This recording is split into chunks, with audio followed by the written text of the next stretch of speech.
And now I guess we can go into the conversation about William Nylander's main line mate this season, Michael Lepore, John Tavares, who Yeah. a lot of people were shitting on this guy. I mean, we've been very critical of John Tavares this season, but you look at the stats, he's got 10 points in his last 7 games. He's Awesome. been playing well. So what are your overall thoughts on the play of Johnny Toronto? Yeah.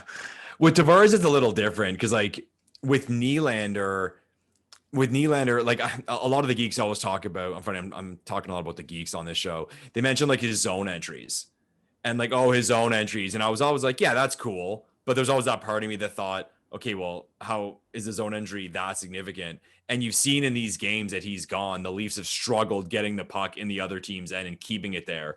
And that's an important role on a line. Like they say, okay, a guy who carries a line. So when you remove that, the impact is seen. Like it's very, very obvious. And it's also seen metrically too, like I mentioned, where with Tavares, I hate to say like, shut up and watch the games, but shut up and watch the games. Like with him, you just see it clearly. Whereas like I said, with Nylander, it's like, I kind of see it. They're struggling with this, but I really have to be shown the metrics to see what is not being contributed. Where with Tavares, what he's doing behind the net, like I said, with those assists, like you see the effort level. And again, I'm not saying advanced stats would not show that, but to me, it's just like, it's obvious how good this guy's been.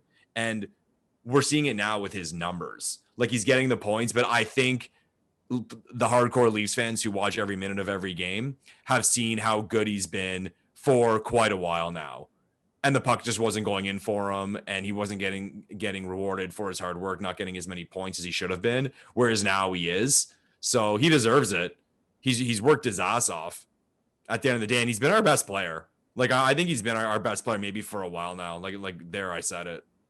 Okay, that's fair. I mean, listen, there's people that would probably agree with you. He's been really good the last little while. And, John Tavares, he could be frustrating at times because he doesn't have that high-end speed. Right.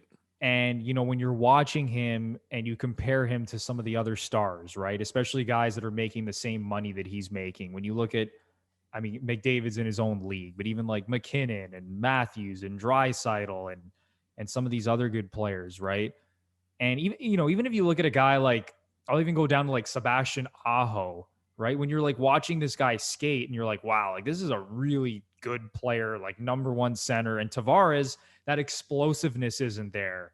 So you're always left wondering like, man, oh man, like we're paying $11 million to someone who's like not explosive, who can't beat guys one-on-one. But when you look at, some of the things that you talked about, Lepore, like the way that he's able to protect the puck down low and his work behind the net and the effort level and his stick handling, and he still has a really good shot. Like he does a lot of things really well. And I think Leaf fans are finally starting to see the John Tavares that, we saw earlier in his Leafs tenure. And just to go over some numbers here, John Tavares with his 38 points this season would be the leading scorer or tied for the team scoring lead on 15 teams in the NHL. Oh man, is there ever more of a stat that just like slaps the Leafs fans in the face and is like, shut the fuck up? Like, oh my God, you said on 15 teams? Yeah. So half the teams in the NHL, John Tavares would be their leading scorer. And on the Toronto Maple Leafs, he's the third leading scorer behind Matthews and Marner. Yeah, he's holding us back in Leafland. Yeah, where he'd be the number one scorer on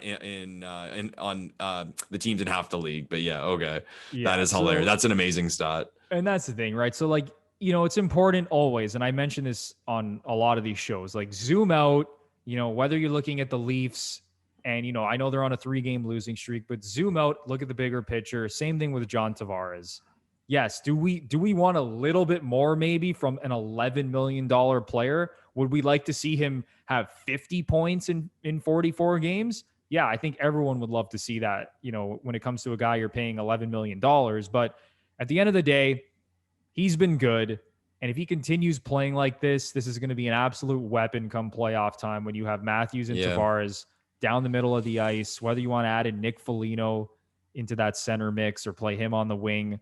I mean, that's going to be tough for teams to deal with come playoff time. So yeah, we talked about, it was last week, I believe, where we talked about sort of like styles of players and some guys get like a lot of credit they don't deserve, and some guys get shit on that don't necessarily deserve it. And I found with like certain style of players, like almost like the very talented, not speedster guy, they get dumped on a lot because people kind of see it as like, oh, they're not trying. Like, for example, like again, being in Ottawa, it was always Jason Spezza here because of his style. He's got that slow, wide stride. He looks around. So if things aren't going well for him, you're like, oh, he's not trying. He's got no intensity. And it's like, no, that's just his style of play. That's literally how he plays. That's how he. And I thought Thornton was the same way. Funny how they're all Leafs now. I thought Thornton was the same way, like back in his days in San Jose. Oh, regular season, but in the playoffs when he's not getting it done, look at him. He's barely trying. It's like, no, he's just like, he's calculated. He's slower. He's patient.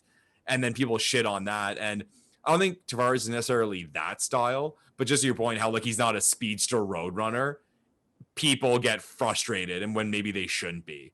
That like it's just it seems like colossally bad when it's not, because like that speedster maybe is, you see that those like plays where the player flies up the wing and something doesn't go well for him, so you think, oh, at least he's flying up the wing. It's like, well, it doesn't matter if he didn't accomplish anything.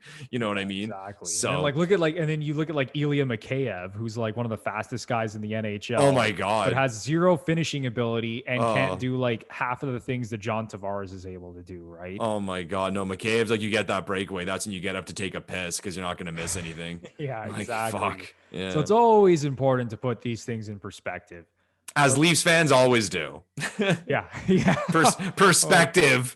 Oh God. Yeah, that should be the Toronto Maple Leafs should come out with an official slogan. The Toronto Maple Leafs, perspective. Oh God. Maybe like 50 years from now. Not anytime soon. Definitely not. When someone blows up Twitter, maybe we'll get there. Jesus.